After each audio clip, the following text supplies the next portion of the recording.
Cot theta बराबर 7/8 हो तो 1 plus sine theta into 1 minus sine theta बट्टे 1 plus cos theta into 1 minus cos theta.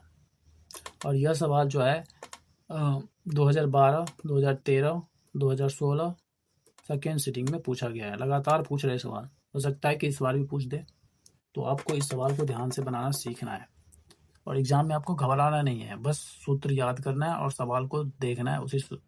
अगर समझ में आ रहा है तो बनाना है, जो सवाल नहीं समझ में आ रहा है उसको नेक्स्ट टाइम के लिए छोड़ देना है। नेक्स्ट टाइम का कहने का मतलब है सारे सवाल बना लीजिए, फिर उसको ध्यान से बनाइए। आपको करना कुछ नहीं है, आपको सबसे पहले ये वाला जो है इसमें देख लेना है ध्यान से। आपको 2 तरीका से बनाना, इसको हम सिखा सकते हैं, लेकिन आसानी तरीका क्या होगा कि इसको ऐसे रहने देते हैं। इसमें हम ना ही बी एच ऐसे कुछ करके नहीं निकालेंगे। हम क्या करेंगे, इसको हम टेन में बदल देंगे। टेन में जब बदलेंगे या फिर कॉट में बदल लेंगे तो हमारा सवाल आसान हो जाएगा। तो हम क्या करेंगे, कॉट दिया है, अगर हम टेन में बदल देंगे तो ये आसानी से हो जाएगा। तो हम क्या करेंगे, इसको हम ऐसे ही रखेंगे। ये वाला मान हम लिखेंगे 1 plus sine theta into 1 minus sine theta,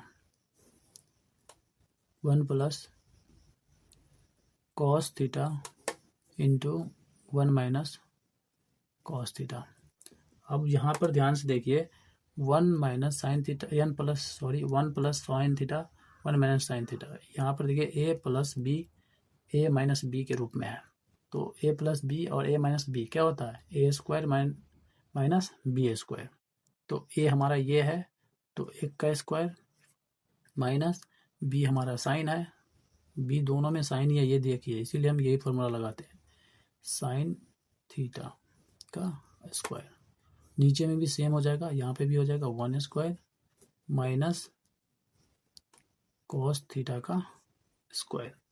ऐसे आप लिख सकते हो। अब यहाँ पर देखिए, ये हो जाएगा हमारा कितना 1, और ये हो जाएगा हमारा क्या, साइन स्क्वायर थीटा, और नीचे में क्या हो जाएगा हमारा 1, और ये हो जाएगा कॉस स्क्वायर थीटा। अब इसका क्या होता है, 1 माइनस साइन स्क्वायर थीटा का कॉस स्क्वायर थीटा, और इसका क्या होता है साइन स्क्वायर थीटा। अगर आपको फॉर्मूला नहीं पता है तो फॉर्मूला याद करिए, फिर आसानी से इसको बना सकते हो और समझ भी सकते हो। अब कॉस स्क्वायर थीटा और साइन स्क्वायर थीटा, ये फॉर्मूला आपको पता है, कॉट थीटा बराबर होता है कॉस थीटा बट्टे साइन थीटा। अगर हम इसमें स्क्वायर लगा देंगे तो ये भी स्क्वायर, ये भी स्क्वायर, यानी इसका फॉर्मूला क्या हो जाएगा, कॉट स्क्वायर थीटा। अब कॉट स्क्वायर थीटा हो गया, तो कॉट में ही ना हमारा मान है, इसीलिए हम इसको ऐसे बनाए। अगर आप चाहो तो हम दूसरे विधि से भी बना सकते हैं। कमेंट करो आप दूसरी विधि बनाने के लिए, पर दूसरी विधि से आसान यही है। कॉट का मान कितना है 7/8, इसका स्क्वायर कर दीजिए।